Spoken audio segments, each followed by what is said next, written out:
Hello दोस्तों, how are you. आप सुखद एवं आनंदित होंगे, आशा करता हूँ। मैं मुकेश त्रिपाठी आप सभी का हार्दिक अभिनंदन और स्वागत करता हूँ। प्रस्तुत हूँ आज एक नए दृष्टिकोण के साथ, जिसका प्रतिपाद्य विषय होगा राम नाम का महात्म्य एक दृष्टि। उससे पहले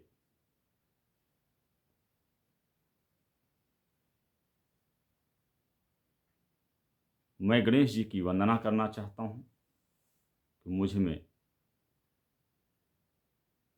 इतनी सामर्थ्य दें कि मैं कुछ कह पाऊँ, क्योंकि राम शब्द अपने आप में बड़ा ही व्यापक है। राम शब्द अपने आप में अनंत है।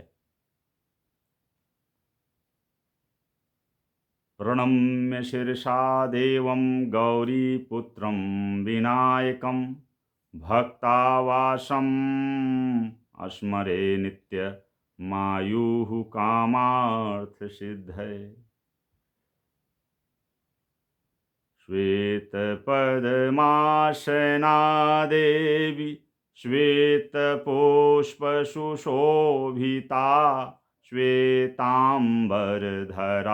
नित्य श्वेतगन्धानुलेपना श्वेताक्षी शुक्लवस्त्रा च श्वेतचन्दनचर्चिता वरदा सिन्धगन्धर्वऋषिभिः स्तूयते सदा। माँ सरस्वती ज्ञान प्रदायिनी हैं। उनकी कृपा के बिना तो व्यक्ति के अंदर भाव रहे किंतु शब्द नहीं मिल पाते। उनकी कृपा हो जाए तो गूंगा भी वाचाल हो जाता है। पुनश्च अपने प्रभु श्री राम की वंदना करता हूँ। रामाय रामभद्राय रामचंद्राय मानसे रघुनाथाय नाथाय सीतः पतये नमो नमः। आपदामपहर्तारं दातारं सर्वसंपदां लोकाभिरामं श्रीरामं भूयो भूयो नमाम्यहम्। समस्त संकटों से दूर रखें, ऐसी मेरी अभ्यर्थना है पुरुषोत्तम मर्यादा पुरुषोत्तम भगवान श्री राम से। और उनके भक्त को कैसे भूला जा सकता है। मनोजवम मारुततुल्यवेगम जितेन्द्रियं बुद्धिमतां वरिष्ठं वातात्मजं वानरयूथमुख्यं श्रीरामदूतं शरणं प्रपद्ये। पुनश्च अब मैं राम नाम महात्म एक दृष्टि के अंतर्गत जो प्रमुख चर्चा का प्रतिपाद्य विषय है, इस पर कुछ अपने दृष्टिकोण को, कुछ अपने विचार को रखने का प्रयास करता हूं। इससे पहले राम क्या है। राम शब्द का जैसा विद्वानों ने अर्थ निकाला है कि जो रमण करे वही राम है। जन जन के मन में ही नहीं, अखिल ब्रह्मांड में, कण कण में, हर क्षण जो रमण करते हैं वही राम हैं। और राम अपने आप में समष्टि हैं।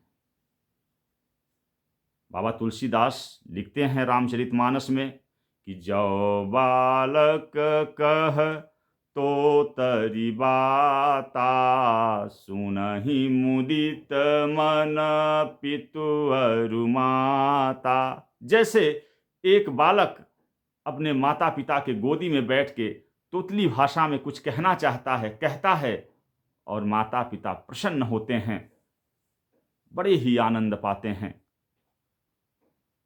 इसी प्रकार से जो अकथनीय है, अवर्णनीय है, उसके बारे में वर्णन करने का प्रयास कर रहा हूं।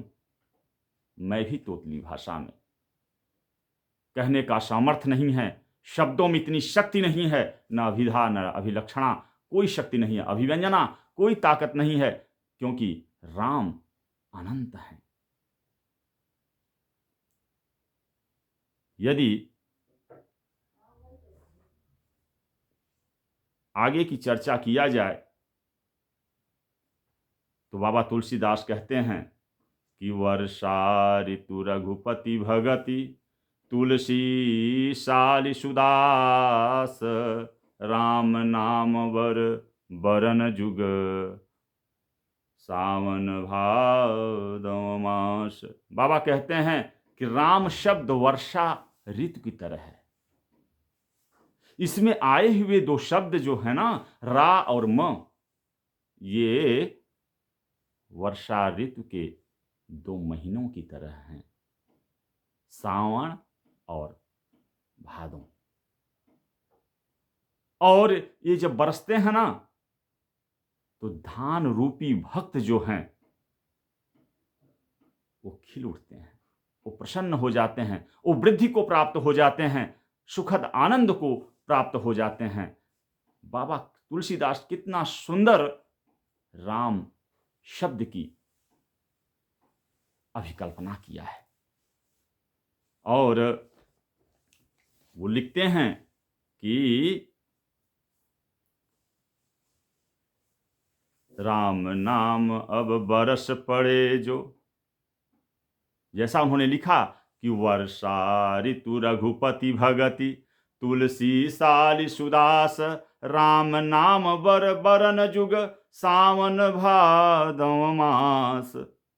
और यदि अपने शब्दों में कहना चाहूं तो कह सकता हूं कि राम नाम अब बरस पड़े, राम नाम अब बरस पड़े जो मन की व्यथा मिटाते हैं, दो अक्षर सावन भादों सम भव से पार लगाते हैं।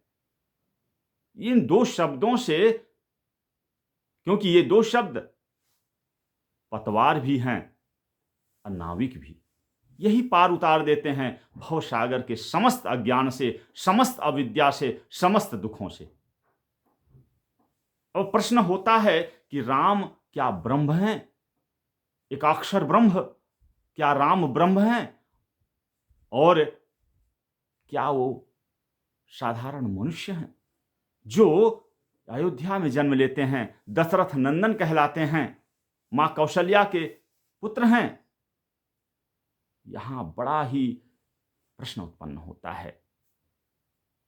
और यह प्रश्न तब उत्पन्न होता है कि एक बार भरद्वाज ऋषि ने याज्ञवल्क्य मुनि से इसको लेके प्रश्न किया। माघ मास स्नान करने के लिए सभी संत आए थे और स्नान करके जब जाने लगे तो रोक लिया, चरणों को पकड़ करके भरद्वाज ऋषि ने, और वहां प्रश्न किया कि ये बताइए राम हैं कौन? क्या वो ब्रह्म हैं कि साधारण से व्यक्ति हैं? और यह प्रश्न होता है, और वहां प्रश्न यह होता है कि एक राम अवधेश कुमारा तिन्ह कर चरित विदित संसारा। यह प्रश्न होता है कि क्या वो वह राम हैं जो दशरथ के पुत्र हैं? ऐसा प्रश्न होता है।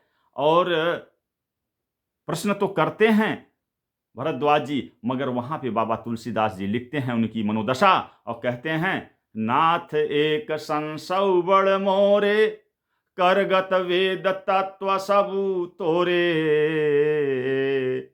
कहत सुमोहि लागत भय लाजा जो न कहूं बड़ होई अकाजा। कह रहे हैं कि हे मुनिवर, आप जो है सारे वेद तत्व ज्ञान आपके मुट्ठी में है, और मैं पूछ रहा हूं प्रश्न, तो मुझे इस बात का भय है कि आप यह न समझ लें कि ये मेरी परीक्षा ले रहे हैं और इसलिए लज्जा भी आ रही है, और मगर मैं जानता हूं कि आप तत्वविद हैं, आपकी मुट्ठी में है वेद तत्व ज्ञान, इसलिए प्रश्न मैं कर रहा हूं। अपनी जिज्ञासा को शांत नहीं कर पा रहा हूं। याज्ञवल्क्य मुनि मुस्कुराए। उन्होंने कहा, मैं जानता हूं आप राम चर्चा के द्वारा रसानुभूति प्राप्त करना चाहते हैं, आनंद प्राप्त करते हैं। वास्तव में आनंद ही आनंद है, क्योंकि भगवत चर्चा में जो आनंद है वो कहीं नहीं मिलता। और बाबा तुलसीदास लिखते हैं कि संतत जपत शंभु अविनाशी, जिनका जाप निरंतर एकतान एकबद्ध होकर के अभयंकर भगवान शिव करते रहते हैं। शिव भगवान ज्ञान गुण राशि, निरंतर जप किया करते हैं। क्या वही राम है? अब पुनश्य यहां पे जो चर्चाएं आती हैं और शिव जी जो बताते हैं, शिव जी ने स्वयं वर्णन किया है, कहा है उन्होंने कि राम कौन है, क्योंकि राम साधारण तो हो नहीं सकते। अगर ब्रह्म माना जाए तो ब्रह्म के दो स्वरूप दृष्टिगत होते हैं, सगुण और निर्गुण। जब अव्यक्त रहता है ब्रह्म तो वह निर्गुण होता है, और जब व्यक्त हो जाता है तो सगुण हो जाता है, ईश्वर बन जाता है और तमाम लीलाएं करता है।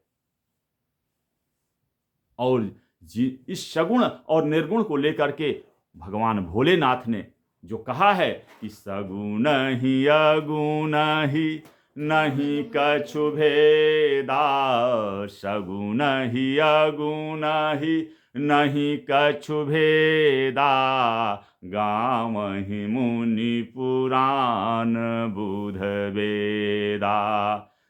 उन्होंने कहा, बाबा तुलसीदास लिखते हैं कि शिव जी कह रहे हैं कि सगुण ही अगुण ही नहीं कछु भेदा, गावहि मुनि पुराण बुध वेदा।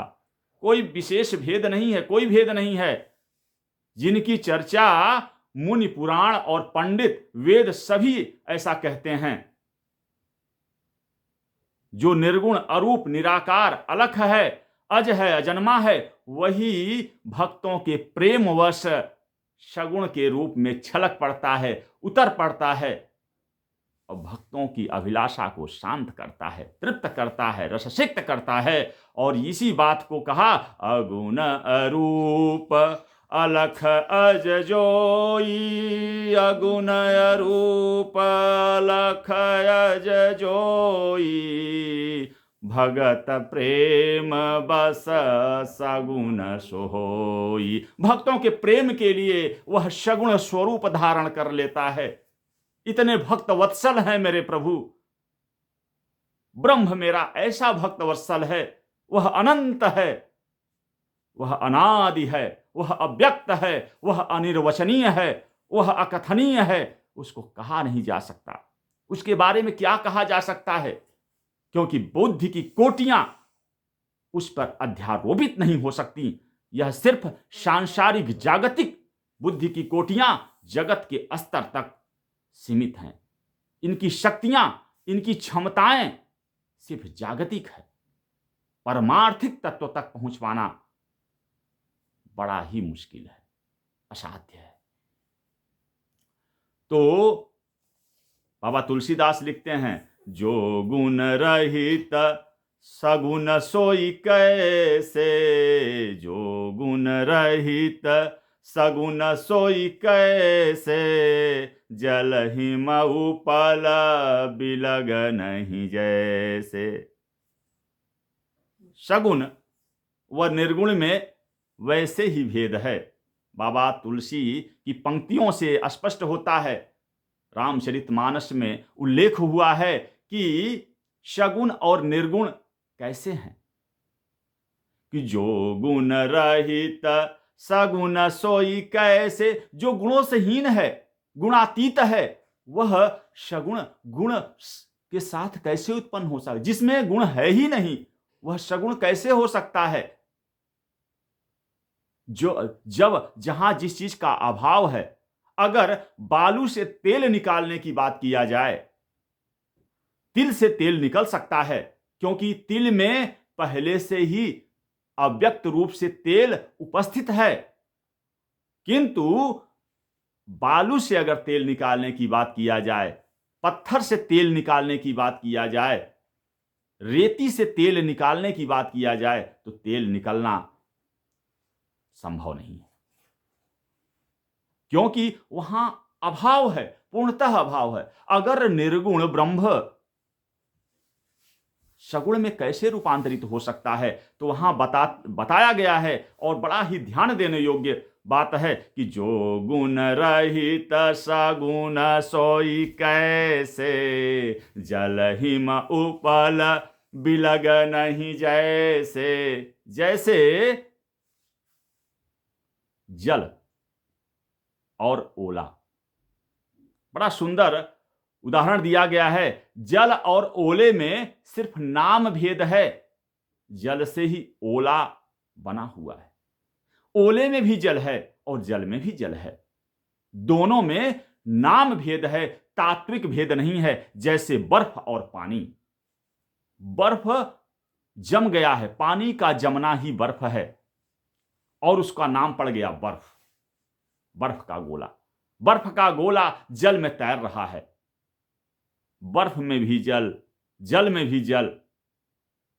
यहां पे सर्वेश्वरवाद देखा जा सकता है। सब कुछ वासुदेव सर्वम, सब कुछ ईश्वरमय है, बाहर भीतर हर जगह ईश्वर है, समाया हुआ है, उसी की धड़कनें गुंजायमान हो रही हैं, क्योंकि कहा भी जाता है all in one and one in all.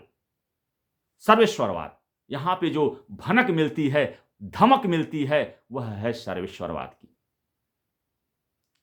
फिर कहा गया है कि नाम क्या है, नामी क्या है। तो प्रभु श्री राम का नाम, राम प्रभु अगर व्यक्ति के रूप में किसी एक व्यक्ति को उतार सकते हैं, उबार सकते हैं, किंतु नाम, नाम तो कहीं भी कोई भी किसी भी स्थान पे रह करके जप कर रहा है, उनका नाम ले रहा है, और नाम में इतनी ताकत है कि बिना प्रभु श्री राम से मिले ही तर जाता है वो। ऐसी नौका है नाम, प्रभु श्री राम का नाम का महिमा अकथनीय है, अवर्णनीय है, अचिंतनीय है, अविश्लेषणीय है, विश्लेषण भी नहीं किया जा सकता, क्योंकि नाम अनंत है। और कलिकाल में राम नाम ही मुक्ति प्रदाता कहा गया है, नाम आधारा। इसीलिए कहा गया कि नाम नामी से बड़ा है, क्योंकि नाम किसी एक को तारता है, नामी किसी एक को तारता है, तो नाम भजन करने पर कितने तर जाते हैं। बाबा तुलसी लिखते हैं कि उल्टा नाम जपत जग जाना, उल्टा नाम जपत जग जाना, वाल्मीकि भय ब्रह्म समाना। मरा मरा शब्द कह रहे थे, ये है प्रभु श्री राम के नाम की महिमा। मरा मरा कह रहे थे और राम राम हो गए, ब्रह्म हो गए। ऐसे महाकवि वाल्मीकि संत हो गए। भगवंत की कृपा हो जाए तो संत हो जाता है व्यक्ति।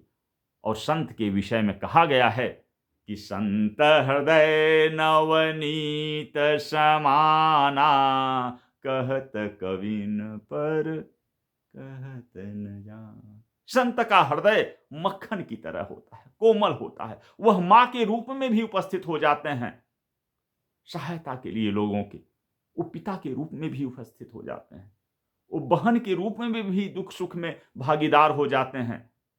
वास्तव में हमारे आश्रम व्यवस्था में जो संतत्व झलकता है वह वंदनीय है, आदरणीय है।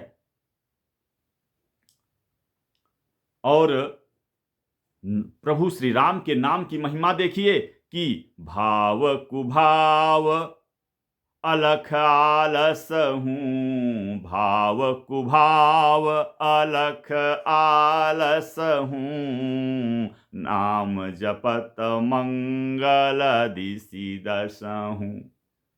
ये जो 10 द्वार है ना, हर जगह मंगल गीत बजने लगते हैं, मंगलमय सब कुछ हो जाता है। नाम का प्रभाव ऐसा है कि चाहे भाव से उनका नाम लीजिए या कुभाव से लीजिए, उस नाम का प्रभाव ऐसा है, उस नाम का स्वभाव ऐसा है कि तार देता है, मंगल ही करता है, मंगलमय ही करता है, मंगलमय जय घोष होता है, मंगलम हो जाता है, सर्वमंगलम। और ये है प्रभु की कृपा। और कहा भी गया है, जा पर कृपा राम की होई, ता पर कृपा करहि सब कोई। ये रिश्ते नाते जो दुनियादारी है ना, ये सब छोड़ देते हैं। अगर बना हुआ है, संपन्नता है और दिखावा है, तो 4 लोग घेरे रहते हैं। आप ही मेरे भाई हैं, आप ही मेरे बहन हैं, आप ही रिश्तेदार हैं, आप ही नातेदार हैं। ये समाज का चेहरा है आधुनिक युग में। सभी के विचार दृष्टियों को मैं नहीं कह सकता, किंतु बहुतायत मात्रा में ऐसा ही है कि संपन्न लोगों से लोग व्यवहार करना चाहते हैं, संपन्न लोगों के यहां निमंत्रण करना चाहते हैं, जाना चाहते हैं, मिलना चाहते हैं, उनको अपना रिश्तेदार बताना चाहते हैं, नातेदार बताना चाहते हैं। किंतु अगर कोई सहज है, गरीब है, संसाधन से हीन है, तो उससे कोई लगाव नहीं लगाता, उससे बोलना तक नहीं चाहते लोग। हाल चाल पूछने की क्या, मदद करने की बात क्या करे। लोग अपनों को ही छोड़ देते हैं कष्ट में देख के, विपन्नता में देख के। किंतु एक ही सहारा है जो सदा सर्वदा साथ में रहता है, वो है प्रभु नाम, राम नाम। ये कभी नहीं छोड़ता। दुनिया छोड़ सकती है, गारंटी है, 100% गारंटी है, यह नाम कभी नहीं छोड़ता। सच्चा साथी है, सच्चा मित्र है, हर दुख सुख में भी साथ रहता है, दुख में भी साथ रहता है। सुख में प्रबुद्धवान बनाता है, नीति अनीति का ज्ञान कराता है, व्यक्ति भटकता नहीं, किसी के साथ अन्याय नहीं करता शक्तिशाली होने पर। राम नाम संभाले रहता है, किंतु दुख में तारनहार है, दुख में हमेशा जो है तारता है, दुख में तारनहार है, दुख में संभालता है। पिता की तरह, माता की तरह स्पर्शित करता है, पिता की तरह ख्याल रखता है। तो इसीलिए बाबा तुलसीदास ने लिखा, जा पर कृपा राम की होई, ता पर कृपा करहि सब कोई। बाबा तुलसीदास भी कहते हैं। और कृपा किस पे होती है, प्रभु कृपा किस पे होगी, यह प्रश्न बड़ा ही समीचीन है। और यह है, जिनके कपट दंभ नहीं माया, जिनके कपट दंभ नहीं माया, तिनके हृदय बसाहूं रघुराया। किसके हृदय में राम बसेंगे, राम किसके हृदय में बसेंगे, अपना घर बनाएंगे। जिनके कपट नहीं है, जो कपटी नहीं है, जो छली नहीं है, जो न्याय पथ पे चलने वाला है, जो और दंभी नहीं है, जो घमंडी नहीं है, अहंकार से ग्रसित नहीं है, क्योंकि अहंकार तो भगवान का आहार है। इसलिए धन का घमंड, रूप का घमंड, लावण्य का घमंड, बाहुबल का घमंड, जनबल का घमंड अहंकार नहीं करना चाहिए। क्योंकि अहंकार तो प्रभु ने अपनों का तोड़ दिया। अहंकार किसी का छोड़ते नहीं हो, जो उनके साथ है उसका भी अहंकार तोड़ देते हैं वो।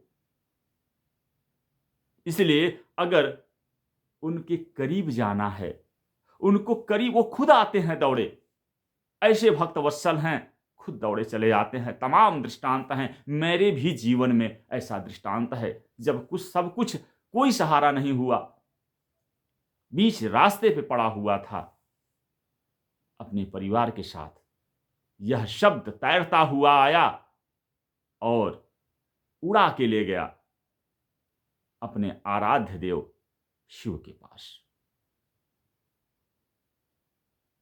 इस प्रकार से कल्याण हुआ, मेरी मंजिल मिली,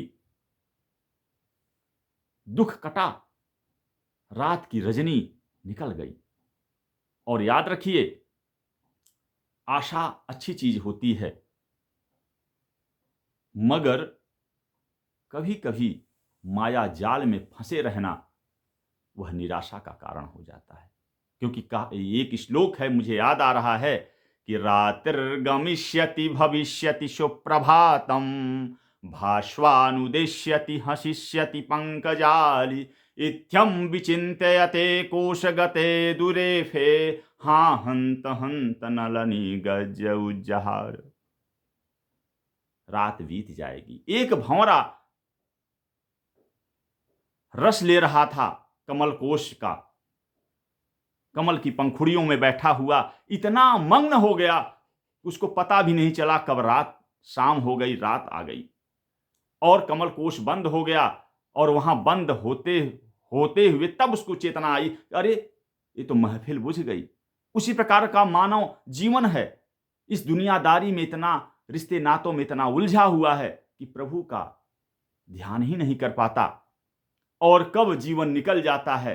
इस भंवरा रूपी जीव जब बंद हो गया कमल कोश में और सोचता है कि रात बीत जाएगी, भगवान भास्कर उदय होंगे और पुनः प्रभात होगा। रातिर्गमिष्यति भविष्यति सुप्रभातम भास्वानुदेश्यति हसिष्यति पंकजाली इत्थम विचिन्त्यत। और इतना सोच रहा था कि तभी एक गज आता है, गजनी आई, कमलिनी, उसने कमल को उखाड़ के फेंक दिया। एक हाथी आता है, अपने सूंड से लपेटता है और कमल को उखाड़ के फेंक देता है। और ऐसे ही संसार है।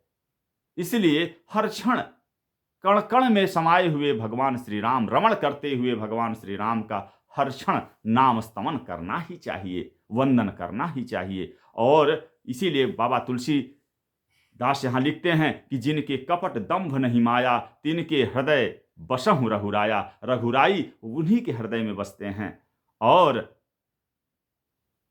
ऐसे कबीरदास भी कहते हैं, कबीरदास जी कहते हैं कि चिंता हरि नाव की और न चिंता दास, जे कछु चितवै राम बिनु सोई काल की पास। कहते हैं कि चिंता, मैं तो केवल हरि नाम का चिंतन करता हूं